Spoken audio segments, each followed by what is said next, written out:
Welcome to the YouTube channel maths by Jitendra Kumar. और हम BSc second semester के लिए केमिस्ट्री पढ़ रहे हैं। टॉपिक हमारा स्टार्ट हो रखा है सिंथेसिस ऑफ पेप्टाइड, जिसमें आज हम फोर्थ सिंथेसिस देखने वाले हैं। ठीक है, तो हमने सबसे पहले देखा था सिंथेसिस ऑफ पेप्टाइड में हमने पहले देखा बर्गमैन सिंथेसिस देखा था, फिशरमैन मेथड देखा था, फिशर्स मेथड देखा था, फिर बर्गमैन मेथड देखा, उसके बाद हमने देखा मैरीफील्ड सिंथेसिस, और आज हम देखेंगे कर्टियस मेथड। ठीक है, लास्ट हमारा सिंथेसिस मेथड है आपके सेकंड सेमेस्टर के लिए। ठीक है, आपके 4 मेथड ही हैं, कर्टियस मेथड आज हम देखने जा रहे हैं। तो आपका है फोर्थ मेथड है कर्टियस मेथड। कर्टियस मेथड बस आपको रीजेंट याद रखने हैं। ठीक है, जो आपने लिया था कौन सा, फर्स्ट वाला था फिशर्स मेथड, उसमें आपने लिया था पैरा टॉल्विन सल्फोनिल क्लोराइड। ठीक है, उसके बाद आपने जो सेकंड देखा था बर्गमैन मेथड, और तीसरा देखा आपने मैरीफील्ड। दोनों में सेम था, इसलिए आपको फ़ायदा हो गया। ठीक है, बेंजील क्लोरोफॉर्मेट लिया था। अब यहाँ पे कर्टियस मेथड, इसमें लेंगे बेंजोइल क्लोराइड। ठीक है, बेंजोइल क्लोराइड। तो जो आपका प्रोटेक्टिंग ग्रुप है या जिसको रिएजेंट बोल सकते हो, इसमें कौन सा है प्रोटेक्टिंग ग्रुप, प्रोटेक्टिंग ग्रुप। और प्रोटेक्टिंग ग्रुप की ज़रूरत क्यों पड़ती है, आपको पता है, कोई भी अमीन ग्रुप है, कोई भी अमीनो एसिड ग्रुप है, उसके फ्री अमीन ग्रुप को यानी कि एन टर्मिनल को ताकि प्रोटेक्ट करने के लिए हमें प्रोटेक्टिंग ग्रुप की ज़रूरत पड़ती है, क्योंकि अब एन टर्मिनल प्रोटेक्ट रहेगा तभी आप आगे रिएक्शन में पार्टिसिपेट रिएक्शन आप करा पाओगे। ठीक है, तो देखो प्रोटेक्टिंग ग्रुप कौन सा है इसमें आपका प्रोटेक्टिंग ग्रुप है बेंजोइल क्लोराइड, बेंजोइल क्लोराइड। और फॉर्मूला होता है इसका C6H5CuCl। ठीक है, या ऐसे स्ट्रक्चर की फॉर्म में अगर आप लिखना चाहते हो तो ये होता है इसका फॉर्मूला। ठीक है, CuCl। तो अब क्या करेंगे, इसमें भी स्टेप वाइज करेंगे। स्टेप फर्स्ट में तो क्या करेंगे, अब तो इतने सारे मेथड कर लिए आपको याद है, पहले कोई भी अमीनो एसिड ले लीजिए, उसके एन टर्मिनल को प्रोटेक्ट करेंगे। ठीक है, तो ये रिएजेंट लिखिए पहले C6H5CuCl, ये प्रोटेक्ट करेगा कोई भी अमीनो एसिड। ग्लाइसिन ले लेते हैं, सिंपल सा है।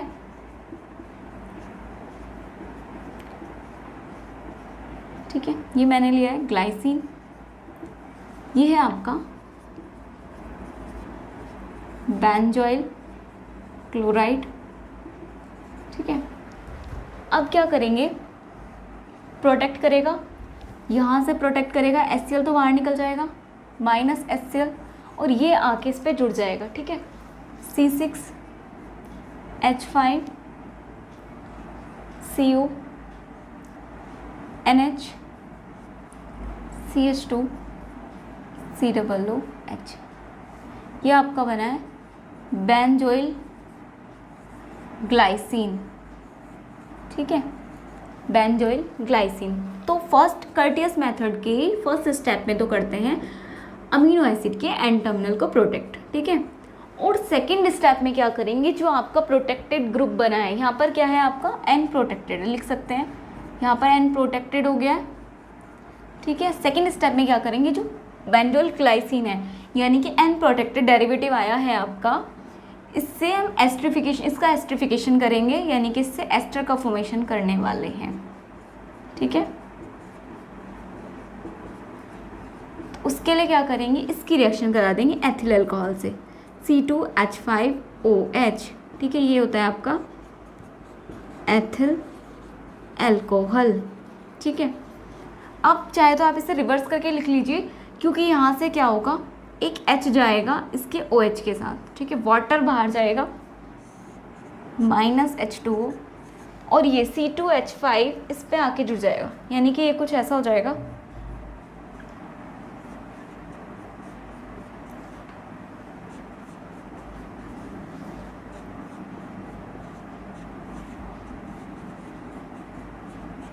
ठीक है, ये बन गया आपका C6H5CuNH CH2COO और OC2H5।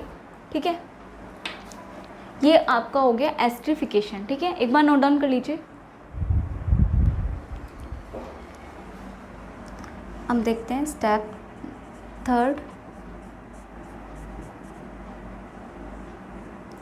स्टेप थर्ड में क्या होगा, ये जो आपका बना है एथिल एन बेंजोइल ग्लाइसिनेट इसका नेम है, इसको लिखें यहाँ पे C6H5CONH CH2C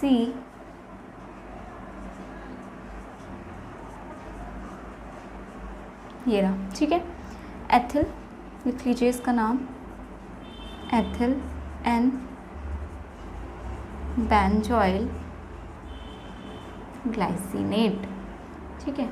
अब ये जो एथिल एन बेंजोइल ग्लाइसिनेट है ये क्या करेगा, हाइड्रोजन से रिएक्शन करेगा, यानी कि NH2 होता है हाइड्रोजन।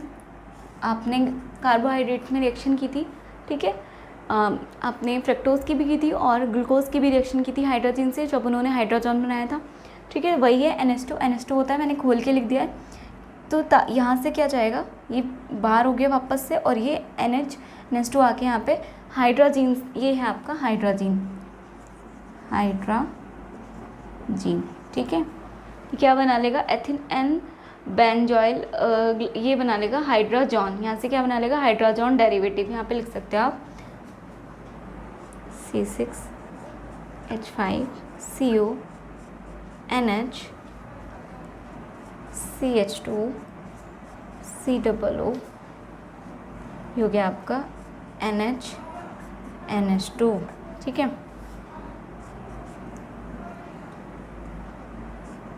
यहाँ पे लिखिए एथिल ग्रुप तो हट गया है आपका, तो एथिल नहीं आएगा, आपका आएगा बेंजोइल, लिखिए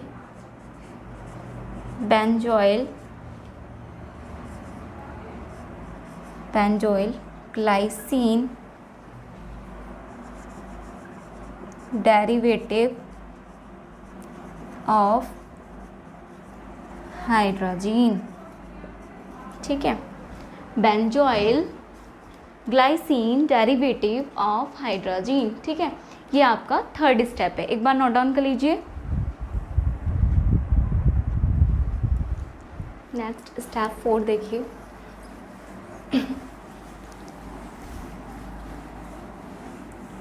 स्टेप 4 में क्या होगा, ये जो आपका बना है benzoyl glycine derivative of hydrogen, step 4,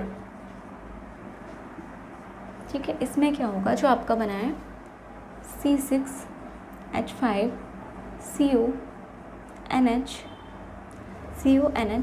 CH2COO NH2, ये बना है ना आपका benzoyl glycine derivative of hydrogen. इसको ट्रीट कराएंगे फर्दर HNO2 के साथ और in presence of 0 degree Celsius, ठीक है। इसमें कराएंगे HNO2 के साथ, ठीक है। अब देखिए आगे ये क्या बना लेगा, यहाँ से C6H5CONH CH2COO NH, और ये हो जाएगा आपका N3, ठीक है। ये जाएगा आपका N3, ये बना है आपका बेंजोइलेटेड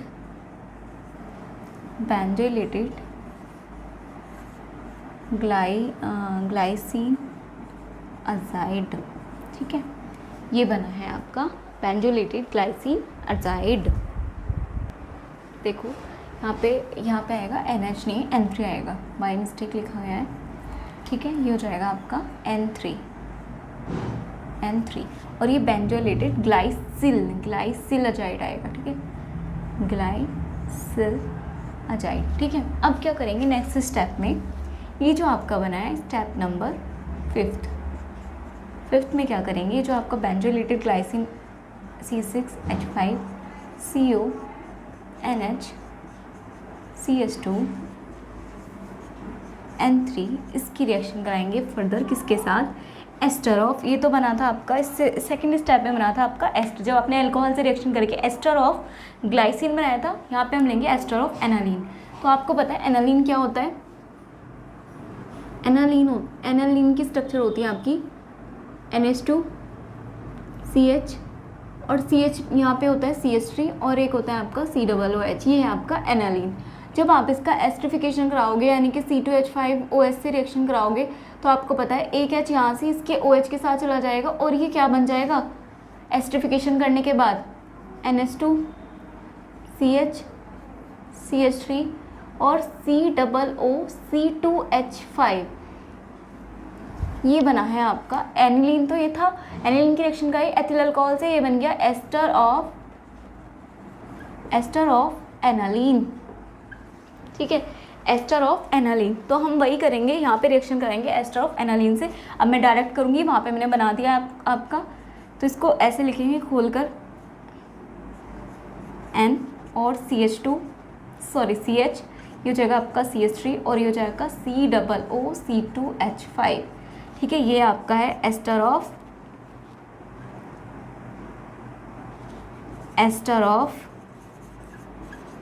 एनालीन। ठीक है, एस्टर ऑफ एनालीन। और ये आपका क्या है, ये तो आपका भैया आप चाहे तो लिख सकते हो बेंजोइल ग्लाइसिन डेरिवेटिव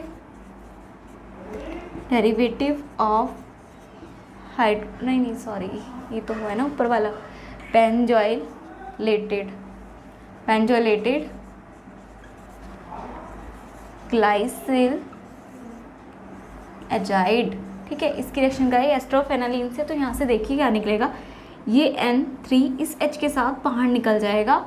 ठीक है, और -N3H की फॉर्म में बाहर निकलेगा और ये वाला CONH बन गया आपका CONH। ये तो होता है आपका क्या पेप्टाइड बॉन्ड। तो फॉर्मेशन हो गई पेप्टाइड बॉन्ड की C6H5 COO CONH CH2 COO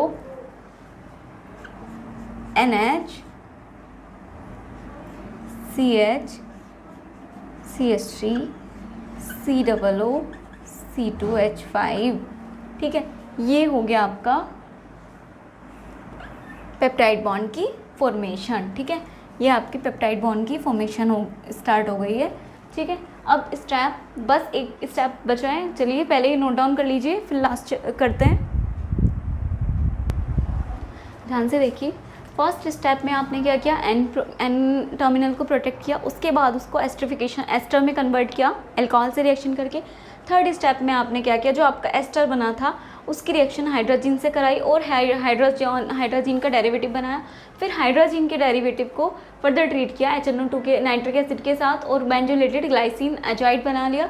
फिर बेंजोलेटेड ग्लाइसिल एजाइड ने रिएक्शन की एस्टर कोई और एसिड के एस्टर से। आप ये नहीं है कि आप अगर एनिलीन ले रहे हो तो ग्लाइसिल का डेरिवेटिव ले सकते हो, एस्टर ले सकते हो, कोई भी। अगर आपने स्टार्टिंग में एनालीन लिया होता तो यहाँ पर आप एस्टर ऑफ ग्लाइसिन ले लेते, कुछ भी कोई भी अमीनो एसिड का ले सकते हैं आप। यहाँ से N3H बाहर निकला और यहाँ से ये फॉर्मेशन हो गई पेप्टाइड, ये लिख सकते हो आप पेप्टाइड डेरिवेटिव। ठीक है, पेप्टाइड डेरिवेटिव मार्कर, कोई पता नहीं क्या हो रहा है।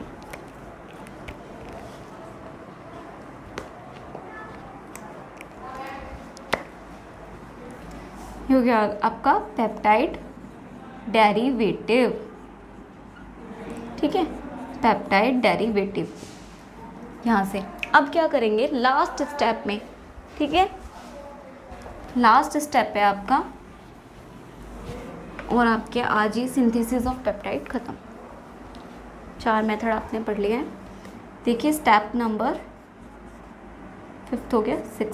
स्टेप 6 में क्या करेंगे, इसका हाइड्रोलिसिस करेंगे, किसका, पेप्टाइड जो डेरिवेटिव बना है आपका। यहाँ पे देखो C6H5 CO NH CH2 CO NH, ये आपका पेप्टाइड बॉन्ड है, हाईलाइट कर रहे हैं। CH CH3 COO C2H5, इसका हाइड्रोलिसिस कर दीजिए। ठीक है, हाइड्रोलिसिस कर दीजिए, लेकिन हाइड्रोलिसिस करिएगा दो मॉलिक्यूल लेके वाटर की। कैसे, क्योंकि एक तो आपका बॉन्ड टूटेगा यहाँ, जब ये बॉन्ड टूटेगा तो OH तो इधर आएगा क्योंकि ये क्या है पॉजिटिव है, कार्बन पॉजिटिव एस पे नेगेटिव आएगा, और N क्या है नेगेटिव एस पे H आएगा पॉजिटिव, H इस तरफ, और एक ये वाला बॉन्ड टूटेगा। कार्बन पॉजिटिव है, इधर नेगेटिव आएगा OH, ये O नेगेटिव है यानी कि H आएगा पॉजिटिव। ठीक है, इस तरह से 2 बॉन्ड टूटेंगे। तो यहाँ पे देखो क्या क्या बनेगा, C6H5COOH बन गया क्या, C6H5COOH। ये क्या होता है आपको पता होगा, बेंजोइक एसिड, यही तो होता है आपका बेंजोइक एसिड, बेंजोइक एसिड। ठीक है, प्लस पहले एक्स्ट्रा वाले प्रोडक्ट लिख लेते हैं, C2H5OH एथिल अल्कोहल, C2H5OH, ये क्या बना है आपका, एथिल अल्कोहल, C2H5OH। ठीक है, प्लस क्या बना है आपका, यहाँ से देखिए ये क्या हो गया, NHH, NH2 CH2 CO NH CH3 COOH, क्या बना है यहाँ पे लिख देती हूँ आपका, आई थिंक आपको दिख रहा होगा, NH2 CH2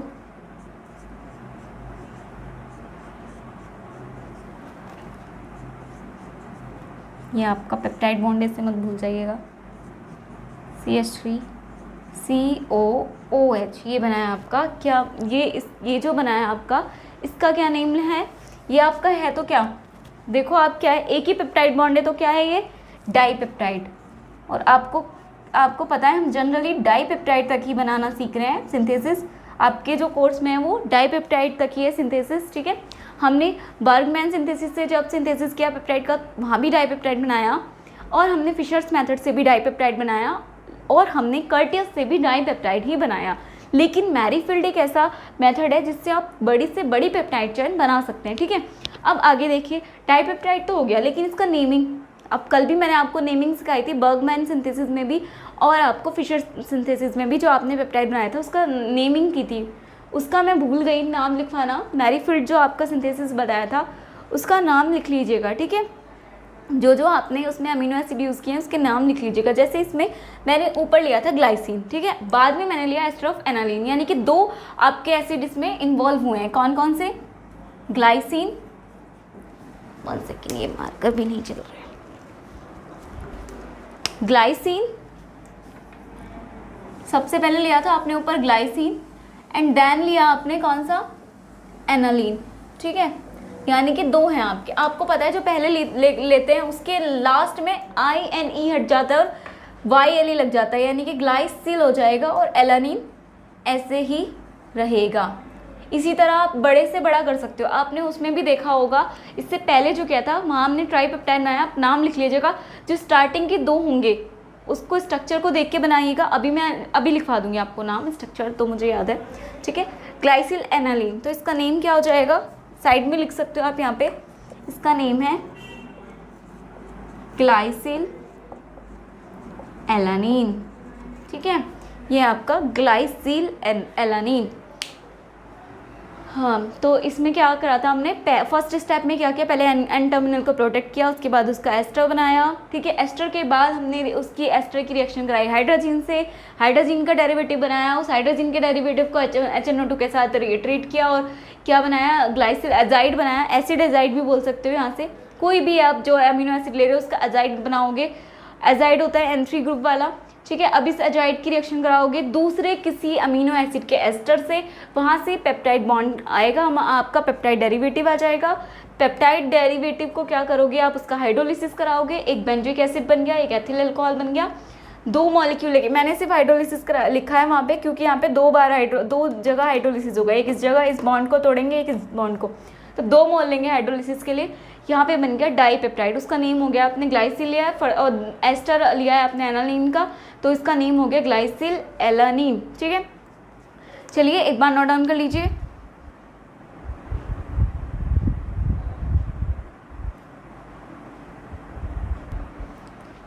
चलिए, तो आज आपके जो पेप्टाइड सिंथेसिस था उसमें फिशर्स सिंथेसिस भी हो गया है, बर्गमैन भी हो गया है, कर्टियस भी हो गया है, मैरीफील्ड भी हो गया है। आज आपके चारों सिंथेसिस आपके सिलेबस के कंप्लीट हो गए हैं। ठीक है, तो अब हमारा नेक्स्ट टॉपिक एंजाइम शुरू होएगा। एंजाइम शुरू करने से पहले एक छोटा सा टॉपिक है, डीनेचुरेशन और नेचुरेशन और डीनेचुरेशन का है आई थिंक, और उसके बाद आपका एंजाइम चलेगा। ठीक है, तो आज की क्लास में इतना ही। Keep learning.